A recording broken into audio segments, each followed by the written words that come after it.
I've traveled quite a lot here in Japan, and I've stayed in many different places, from various love hotels, business hotels, and some other interesting places. But there's one place that I haven't tried that's quintessentially Japanese, a capsule hotel. Capsule hotels are a perfect overnight stay for solo travellers, with prices starting from as little as 3,000 yen. They are often gender split across floors or halves of buildings, so groups may be split up. Now I am going to be talking a little bit quietly. I don't know if other people are resting or sleeping at the moment, so bear with me, it is going to get a little bit quieter.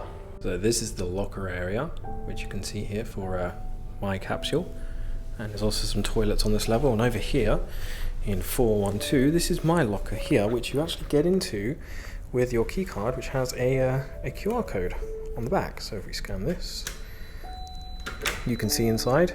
So now I'm gonna head upstairs to my capsule on floor number 4 and check that out, and then I can finally sort my bag out. They gave me a little bag of goodies, which is basically towels and pajamas and things, so we can check that in a moment, but first we'll go up and find our capsule. A single floor can house dozens of capsules, so it's always best to keep quiet, as you never know if someone is trying to sleep.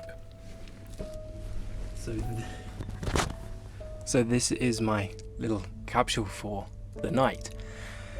Yeah, there's not much to it, to be honest. It's kind of just 3 blank walls, and I think there's a screen. I'm going to check that in a moment, but yeah, it'll do for one night. Over here you have your privacy screen, so you can pull this down.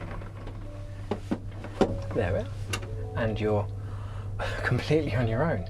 It's about big enough for me to kind of sit up quite comfortably and have, I don't know, maybe a good 15 centimeters or so of headroom. It's just a bit longer than I am, so I can lay down fully. I'm kind of a short guy. I think if you're a taller person, you may have some difficulty kind of banging against the screen, or even going off the edge if you're that tall. So if you're tall, you may not enjoy this. So this is the bag that they kind of give you, and inside here is a toothbrush, so you can go and clean your teeth. There is also a big towel under here, and then a little smaller hand towel underneath here, and then there are also some pajamas. Now there is a lounge up on the 9th floor, I believe, so I'm gonna go up and check that out. I'm gonna talk really quietly because there are other people working in this space. This is a shared space for if you want to eat, drink, do some work, phone calls, things like that. So there's actually someone sitting over there doing a little bit of work. And there is also a lovely view of, I believe it's Skytree. Okay, so I'm all settled for the night. I'm all packed away. I've got everything that I need in here. I've got some snacks, some drinks, and I've also got my iPad set up. So I'm just about to sit down, watch Jurassic Park, relax, and then go to sleep. Good morning. It's about 7 a.m. and yeah, I didn't have a bad sleep, but there are a couple of things that were a little bit difficult for me, shall we say.